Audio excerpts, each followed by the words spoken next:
Next अपना बच्चों जो टॉपिक है वो बहुत इंपॉर्टेंट टॉपिक है, जिससे सवाल बनते ही बनते हैं पॉलिनोमियल्स चैप्टर में। टॉपिक का नाम है relationship between zeros and coefficients. Topic is relationship between zeros and coefficients. Relationship between zeros and coefficients. Between zeros and coefficients, आपको जीरोस और कोफिशिएंट्स के बीच में रिलेशनशिप बताना है। और इसमें जो हमें चर्चा करनी है बेटा, वो चर्चा करनी है क्वाड्रेटिक की। ठीक है, सबसे पहले हम चर्चा इसमें करेंगे क्वाड्रेटिक की।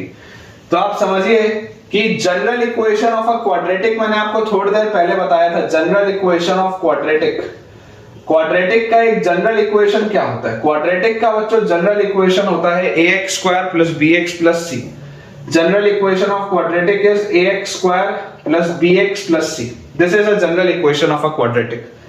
अब अगर इसको मैं एक क्वाड्रेटिक कहता हूं तो मुझे एक चीज समझ में आती है कि इस क्वाड्रेटिक के टोटल कितने रूट्स हो सकते हैं।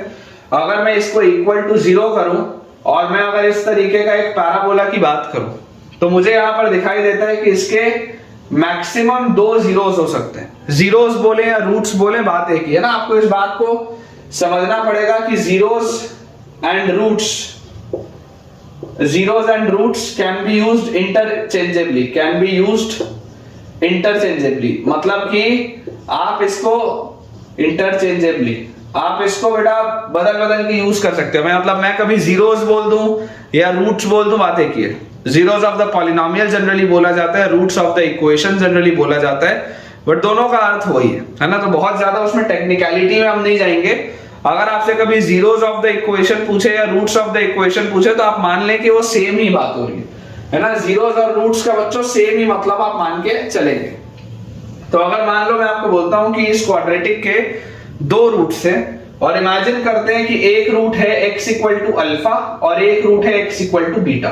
मतलब कि x की वो वैल्यू जहां पर ये वाला कर्व इसको कट कर रहा है वो x की वैल्यू अल्फा है, और x की वो वैल्यू जहां पर ये इसको कट कर रहा है मान लेते हैं वो अगर x की वैल्यू बीटा है।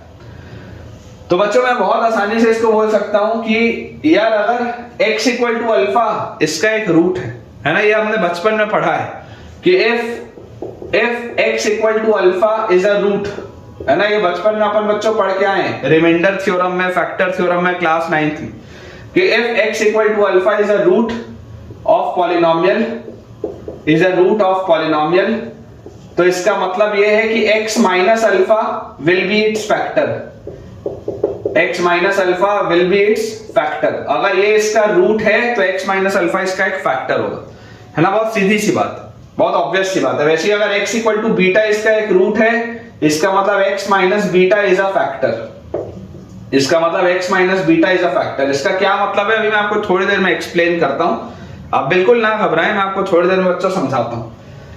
फिलहाल मैं आपको सिर्फ एक चीज लिखना बोल रहा हूं, वो ये है कि अगर आपके पास मान लीजिए लिखा हुआ है ax square plus bx plus c, ये एक क्वाड्रेटिक है, और मुझे अगर ये मिल गया कि इसका एक फैक्टर x माइनस अल्फा और इसका एक फैक्टर x माइनस बीटा है, तो एक क्वाड्रेटिक के कितने फैक्टर्स हो सकते हैं? केवल 2 factors.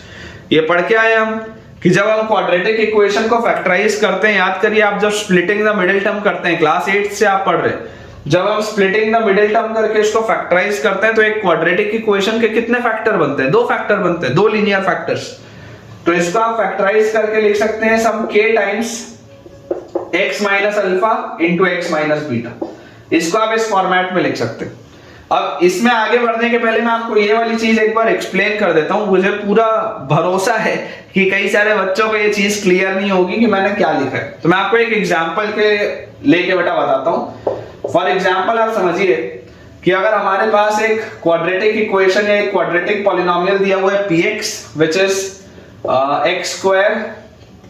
x square minus 4x plus 3। मान लो मेरे पास ये एक क्वाड्रेटिक पॉलिनोमियल है, या मान लो अगर मैं क्वाड्रेटिक इक्वेशन लिख लूं x square minus 4x plus 3 equal to 0। मान लो मुझे इसके जीरोस ऑफ द पॉलिनोमियल बताने या रूट्स इसके बताने, तो इसका फैक्टराइज जब करेंगे स्प्लिटिंग टर्म लगा के, मिडिल टर्म से स्प्लिट करेंगे, तो क्या आप इसको लिखेंगे x square minus 3x minus x plus 3 is equal to 0। आप इसमें x कॉमन लेंगे तो x माइनस 3 बचेगा, माइनस 1 कॉमन लेंगे तो x माइनस 3 बचेगा। ये दोनों में से आप x माइनस 3 कॉमन लेंगे, अंदर x माइनस 1 बचेगा, this will be equal to 0। तो आप देख सकते हैं कि इस क्वाड्रेटिक के कितने फैक्टर्स बने, इस क्वाड्रेटिक के 2 फैक्टर्स बने। इसलिए यहां पर भी अगर ये क्वाड्रेटिक है तो मैं आपको इसके 2 फैक्टर्स बना रहा हूं। अगर इसके 2 फैक्टर्स बने तो यहां से इन फैक्टर से रूट्स क्या आएंगे, रूट्स निकालने के लिए आप इनको 0 से इक्वेट करोगे तो x इक्वल टू 1 और x इक्वल टू 3 इसके रूट्स आएंगे। ये भी चीज हमको पता है। x इक्वल टू 1 और x इक्वल टू 3 इसके रूट्स क्यों हैं? क्योंकि जब आप x इक्वल टू 1 और x इक्वल टू 3 इसमें रखोगे तो जो ये ओरिजिनल क्वाड्रेटिक है ये पूरा 0 हो जाएगा। दिस इज बेसिकली इसके रूट्स या जीरोस। आप रख के देख लो, अगर आप x इक्वल टू 1 रखोगे तो बताओ p1 कितना आएगा। p1 की वैल्यू आपके पास आ जाएगी 1 का square is 1 minus 4 into 1 is 4 और प्लस 3। आप देख लो इसकी वैल्यू 0 आ गई। तो अगर x इक्वल टू 1 रखने पर p1 की वैल्यू 0 आ रही है, मतलब x इक्वल टू 1 इसका जीरोस ऑफ द पॉलिनोमियल होगा। थोड़ी देर पहले मैंने आपको बताया था। वैसे ही अगर आप इसमें 3 रखेंगे तो p3 देखिए कितना आएगा। p3 will be equal to 3 square 9 minus 4 into 3 is 12 और प्लस 3। ये भी 0 आ रहा है आपके पास। मतलब कि x की वैल्यू 3 रखने पर अगर p3 की वैल्यू 0 हो गई, इसका मतलब x इक्वल टू 3 भी इसका एक जीरोस ऑफ द पॉलिनोमियल है। तो बोलने का मतलब क्या है कि देखिए अगर x इक्वल टू अल्फा और x इक्वल टू बीटा इसके जीरोस थे, अगर x इक्वल टू 1 और x इक्वल टू 3 इसके जीरोस थे तो इसके फैक्टर्स क्या होंगे, x माइनस 1 और x माइनस 3। ये इसके फैक्टर्स रहे होंगे तभी तो आप उनको 0 से इक्वेट करोगे तो जीरोस निकलेंगे। अगर मैं यहां पर आपको बोल रहा हूं बेटा कि x इक्वल टू अल्फा और x इक्वल टू बीटा इसके जीरोस हैं और फिर मैंने बोल दिया कि जरूर इसके फिर फैक्टर्स x माइनस अल्फा और x माइनस बीटा होंगे, तो ये मैं इसके फैक्टर्स क्यों बोल पा रहा हूं, इसी कंसेप्ट की वजह से बोल पा रहा हूं ना। ये कंसेप्ट क्लास 8th 9th का है। तो अगर आपको इसमें थोड़ी भी परेशानी है तो बिल्कुल घबराने की बात नहीं है। देखिए मैंने आपके लिए पूरा इसको एक्सप्लेन किया है और अभी भी अगर आपको इसमें कोई डाउट है तो आप एक बार रिवाइंड करके सुने या कमेंट्स में पूछें।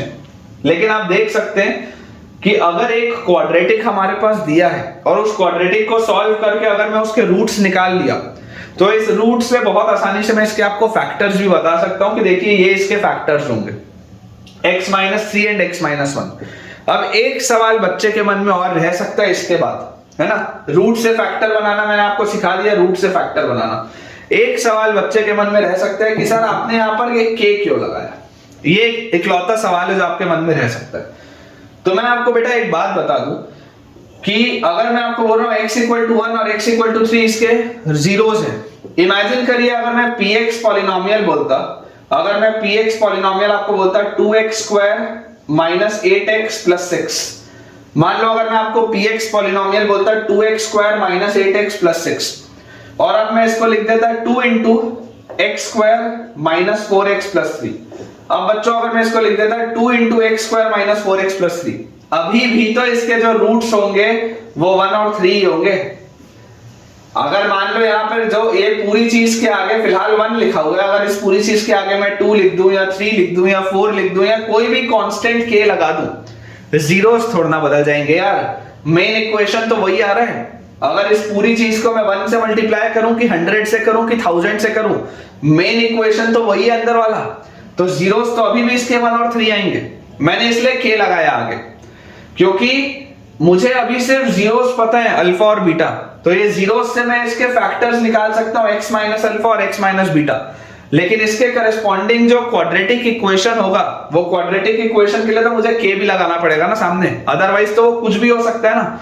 सिर्फ x माइनस अल्फा और x माइनस बीटा लिखना गलत होगा। ठीक है, तो ये इसका कंसेप्ट है। बहुत ज्यादा आप इसके डिटेल में ना जाएं, जो रिजल्ट है वो इंपॉर्टेंट है। मैं आपके लिए रिजल्ट बताता हूं, बाकी एक्सप्लेन मैंने आपको कर दिया। अगर आपको थोड़ा भी इसमें परेशानी जा रहा हो तो आप इसको इग्नोर करें क्योंकि ये उतना एग्जाम पॉइंट ऑफ व्यू से इंपॉर्टेंट नहीं है। जो रिजल्ट आएगा वो आपको याद होना चाहिए, वो बहुत इंपॉर्टेंट है।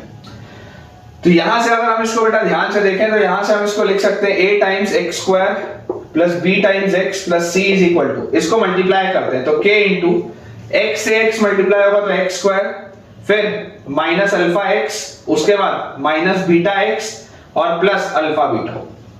ये अपने पास चीज आ जाती है। या इसको हम देखो क्या लिख सकते हैं, k times x square minus alpha plus beta into x plus alpha beta, ये हम लिख सकते हैं इसको। और इसमें बेटा अगर मैं आपको बोल दूं कि यार ये k को अंदर मल्टीप्लाई कर दो तो ये आपके पास आ जाएगा k एक्स स्क्वायर, फिर ये वाली भी चीज k से मल्टीप्लाई होगी और ये आखिरी वाली भी चीज k से मल्टीप्लाई होगी, ये चीज आ जाएगा अपने पास। अब अगर हमें बोला जा रहा है कि ये दोनों इक्वेशंस सेम है, both of these equations are equal, ये दोनों सेम है, तो अगर बेटा ये दोनों इक्वेशन सेम होगा तो आप कंपेयर कर सकते हैं ना। यहां पर देखो x स्क्वायर का कोफिशिएंट k है, यहां पर x स्क्वायर का कोफिशिएंट a है, तो सबसे पहली बात तो आ गई कि a और k बराबर हो गए, सबसे पहली चीज। उसके बाद यहां पर आप देखिए x का कोफिशिएंट b है और यहां पर x का कोफिशिएंट है minus alpha plus beta into K, minus alpha plus beta into K, x का कोफिशिएंट। तो यहां से मेरे पास आ गया b की value is equal to minus K times alpha plus beta, b की value is equal to minus K times alpha plus beta, ये आ जाएगा। और अगर बेटा हम बात करें कांस्टेंट टर्म की, तो आप यहां पर देखो ध्यान से, कांस्टेंट टर्म आपको क्या दिखाई दे रहा है, कांस्टेंट टर्म है c, और यहां पर आपके पास जो कांस्टेंट टर्म है दैट इज अल्फा बीटा के, तो यहां से मेरे पास आ जाता है c की वैल्यू इज अल्फा बीटा के। अब देखो क्योंकि k की वैल्यू a के बराबर थी, तो यहां से क्या मैं ऐसा बोल सकता हूं कि अल्फा प्लस बीटा की वैल्यू आ रही है माइनस b बाय a, और यहां से मैं बोल सकता हूं क्योंकि अल्फा बीटा की वैल्यू आ रही है c बाय a, क्योंकि k की वैल्यू a है। बेसिकली ये जो k लिखा हुआ है this is equal to a, तो अगर मैं इसको उस साइड ले जाऊंगा तो अल्फा प्लस बीटा की वैल्यू आ जाती है माइनस b बाय a, ये मुझे याद होना चाहिए। अल्फा बीटा की वैल्यू होती है c बाय a, ये मुझे याद होना चाहिए, इसमें कोई दो राय नहीं है, ये आपको याद होना ही चाहिए। This is the most important result of this chapter. इस पूरे चैप्टर की जो बच्चों सबसे काम की चीज है वो यही है, ये हमको याद होना ही चाहिए। इसको हम शॉर्ट में ऐसा भी लिख सकते हैं कि देखिए बेसिकली अल्फा और बीटा क्या थे, रूट्स थे इसके या जीरोस थे, है ना। तो देखो ये सम ऑफ जीरोस या सम ऑफ रूट्स क्या है, सम ऑफ रूट्स आपके पास आ जा रहा है, sum of roots, sum of roots हमारे पास आ जाता है minus B by A for this quadratic equation, ax square plus bx plus c equal to 0, सम ऑफ रूट्स हमारे पास आ जाता है माइनस b बाय a, और product of roots, product of roots हमारे पास आ जाता है c by a, product of roots बच्चों हमारे पास आ जाता है c बाय a, ठीक है। ये वाले क्वाड्रेटिक इक्वेशन की बात हो रही है। माइनस b बाय a बोलने का मतलब है minus times of coefficient of x, minus times of coefficient of x divided by, देखो यहां पर क्या है, b क्या लिखा हुआ है बेटा, b is the coefficient of x, तो माइनस b बाय a था, तो minus times of coefficient of x divided by coefficient of क्या आएगा हमारे पास, x स्क्वायर आएगा, है ना। ये a मतलब क्या है, कोफिशिएंट ऑफ x स्क्वायर, तो minus times of coefficient of x upon coefficient of x square, और ये आपके पास आ जाएगा constant term, constant term divided by coefficient of x square, constant term divided by coefficient of x square, ये अपने पास चीज आएगी, ठीक है। ये हमको याद होना चाहिए बेटा, it is very important, this is very important, ठीक है। मैं इससे ज्यादा बार इसको नहीं बोल सकता कि ये कितना इंपॉर्टेंट है, तो आप बिल्कुल भी अफोर्ड नहीं कर सकते इसको मिस करना, है ना। बहुत काम की चीज है और हमें समझ में भी आनी चाहिए, हमको याद भी होनी चाहिए। अब अगर ये वाली बच्चों चीज हमको क्लियर है, तो अब हम कुछ सवालों की तरफ आगे बढ़ते हैं।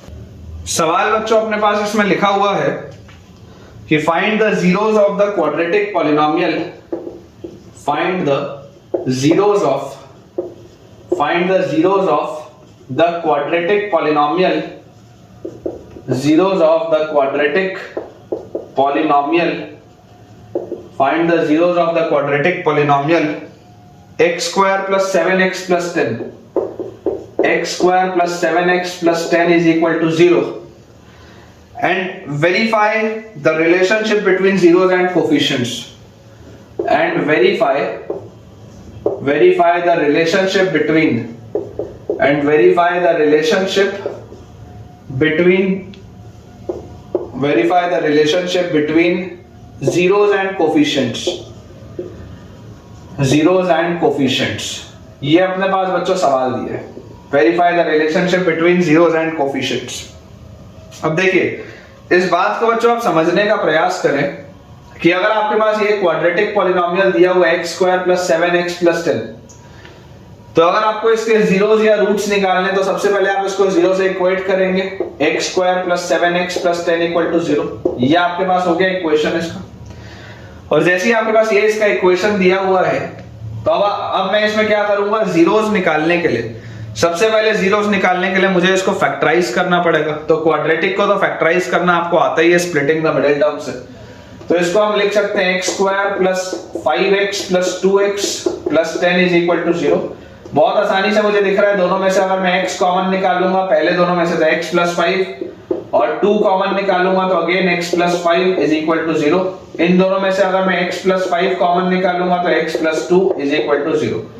तो यहां से अगर फैक्टराइज तो हो गया। अब अगर मुझे इसके रूट्स निकालने हैं, तो रूट्स अगर निकालने हैं तो या तो x प्लस 5 की वैल्यू 0 होगी, तो अगर x प्लस 5 की वैल्यू 0 होगी तो x की वैल्यू माइनस 5 होगी, या x प्लस 2 की वैल्यू 0 होगी तो x की वैल्यू माइनस 2 होगी। तो इसके रूट्स तो मुझे मिल गए, आप इसके जीरोस बोले या रूट्स बोले, वो तो मुझे मिल चुके हैं। अब अगर मुझे इसके जीरोस मिल चुके हैं तो जीरोस बोलने का मतलब क्या है? जीरोस बोलने का मतलब यह है कि अगर आप px पॉलिनोमियल माने, px पॉलिनोमियल माने x square plus 7x plus 10 को, अगर आप एक पॉलिनोमियल माने px which is x square plus 7x plus 10, तो p ऑफ माइनस 5 और p ऑफ माइनस 2 दोनों की ही वैल्यू 0 होगी। ये इसका मतलब है, p ऑफ माइनस 5 और p ऑफ माइनस 2 दोनों की ही वैल्यू 0 होगी। ये बात हमको समझ में आनी चाहिए। अब अगर हम वेरिफिकेशन देखें, अगर हम बच्चों देखें इसका वेरिफिकेशन, तो वेरिफिकेशन क्या आ जाएगा आपके पास? Verify the relationship between zeros and coefficients. तो देखिए सम ऑफ जीरोस क्या होता है? सम ऑफ जीरोस या sum of roots, sum of zeros बोले या सम ऑफ रूट्स बोले, बात एक ही है। सम ऑफ जीरोस होता है minus times of coefficient of x, minus times of coefficient of x divided by coefficient of x square, minus times of coefficient of x divided by coefficient of x square. तो देखिए minus times of coefficient of x का coefficient 7 है, तो minus times of 7 divided by coefficient of x square का coefficient 1 है। तो यहां से अपने पास सम ऑफ जीरोस कितना आ रहा है? -7। और यहां से भी आप देखिए सम ऑफ जीरोस कितना आ रहा है, यहां से भी अगर आप सम ऑफ जीरोस देखेंगे तो सम ऑफ जीरोस यहां से भी आपके पास आ रहा है -7, -5 और -2 इज -7। अगर हम बात करें प्रोडक्ट ऑफ जीरोस की, तो प्रोडक्ट ऑफ जीरोस अपने पास कितना आ जाएगा? प्रोडक्ट ऑफ जीरोस क्या होता है? प्रोडक्ट ऑफ जीरोस होता है constant term divided by coefficient of x square, constant term divided by coefficient of x square. तो देखिए कांस्टेंट टर्म क्या है? कांस्टेंट टर्म है 10, तो 10 divided by coefficient of x square is 1। तो प्रोडक्ट ऑफ जीरोस अपने पास 10 आ रहा है। और यहां से भी अगर आप प्रोडक्ट ऑफ जीरोस देखेंगे तो प्रोडक्ट ऑफ जीरोस यहां से आपके पास कितना आ रहा है?